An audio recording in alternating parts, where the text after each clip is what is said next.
Hello, I'm Jay Lyman, Senior Analyst with 451 Research, now part of S&P Global Market Intelligence, and I'm pleased to be joined today by Jessica Abelson, Head of Product Marketing at Transposit. Thanks for being here, Jessica. Thanks for having me. In this discussion, we're going to talk about incident management in today's enterprise IT market, some of the main challenges there, and what organizations can do to overcome them.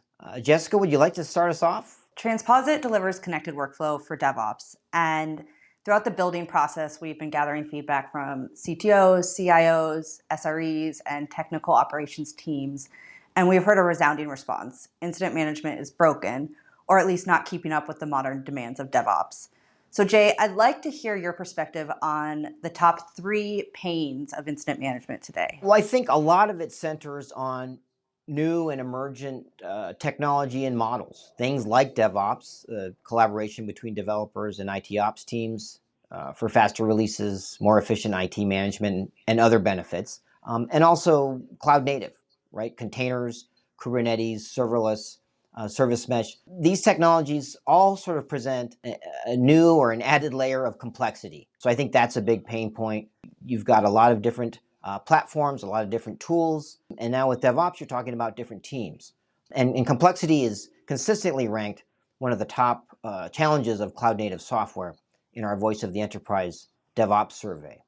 Another one that shows up there pretty prominently centers on security and compliance. And so we see organizations, enterprises are always interested in reducing their risk, and they're also have to meet their regulatory requirements. And that means they need good audit trails and the ability to sort of show their work. And then the other big pain point I think that I see is observability, right? And maybe lack of observability, but sort of going beyond just visibility into your infrastructure and your IT and really understanding. Observability means understanding what's going on, and that entails leveraging the data and the telemetry that's spinning off of infrastructure and applications to get that sort of better understanding of what's going on. And that's going to better position organizations for incident management. And I'm just going to add 2 more points. One is a lack of collaboration between dev and ops. So we hear from many organizations that there are silos between dev and ops. And this really impacts when an incident is happening because they're not collaborating or there's not communication between the 2 teams. But this also impacts service reliability as a whole and being able to drive continuous improvement to ensure that incidents don't happen in the first place. And a second point I'll bring up is actionability and visibility. So this comes down to a lack of or inadequate documentation. Processes are not codified, they're not documented, and they're not accessible when they're needed most. And teams are running processes inconsistently, and especially for people who are new to the org and might not have that institutional knowledge. So I'd love to hear a little bit more about what steps can teams take to alleviate these pains, Jay?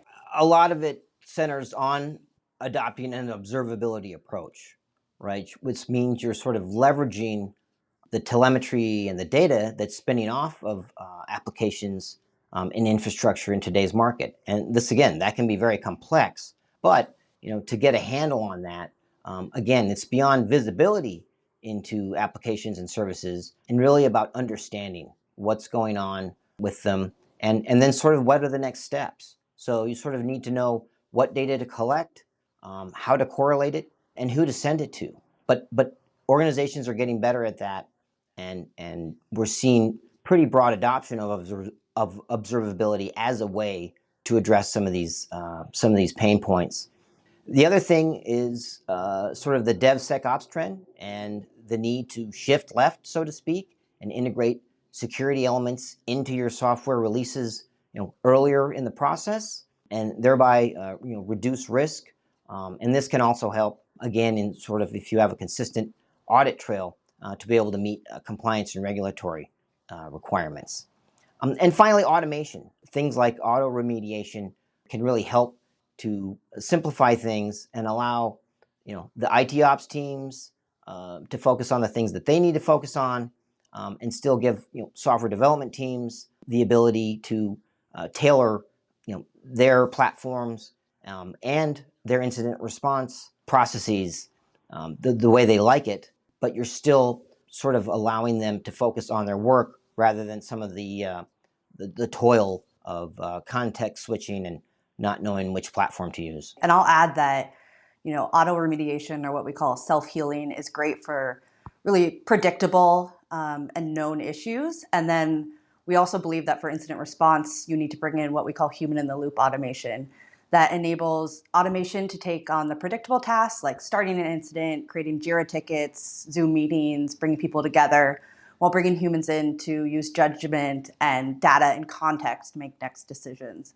So I think that combination of auto remediation and human-in-the-loop automation can really cover the ground of incident management. And lastly, I'd like to know, what do you think the future of incident management looks like? Well, really, I think this is going to be about the movement away from sort of homegrown, do-it-yourself, custom platforms that organizations build in-house, and using off-the-shelf platforms that can provide a lot of that automation and abstraction, so that developers can focus on development, IT ops teams can focus on IT operations. I think new platforms are going to help organizations better focus on products and features and development and innovation, rather than being bogged down in configuration and context switching and other things. And so that's really going to enable more automated, more self-service,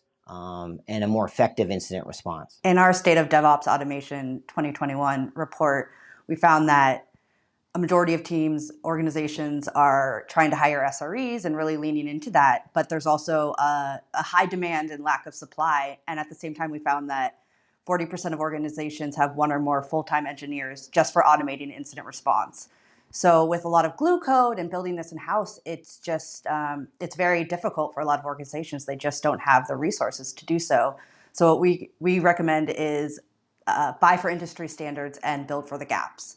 So using platforms that you can buy off the shelf, but then enable that customization with code and in common coding languages is really great for this. You sort of point out another big challenge really that we haven't mentioned, and that's just a lack of skills and expertise in a lot of these areas. And so that is another reason why we're going to see more sort of off-the-shelf platform use and use of SaaS, so that organizations can offload a lot of those tasks that they might not have the skills to do in-house. Absolutely. As there's more and more demand for engineering skills, organizations want automation and to enable self-service capabilities. And using these platforms with code-level customization is going to be the key for them, I think. Well, that's probably where we're going to have to leave the conversation today. But thanks very much, Jessica, for being here. Thank you for having me. And if you'd like to learn more about how you can modernize incident management with Transposit, please visit transposit.com. And to learn more about our analysis and research, you can find that at 451research.com.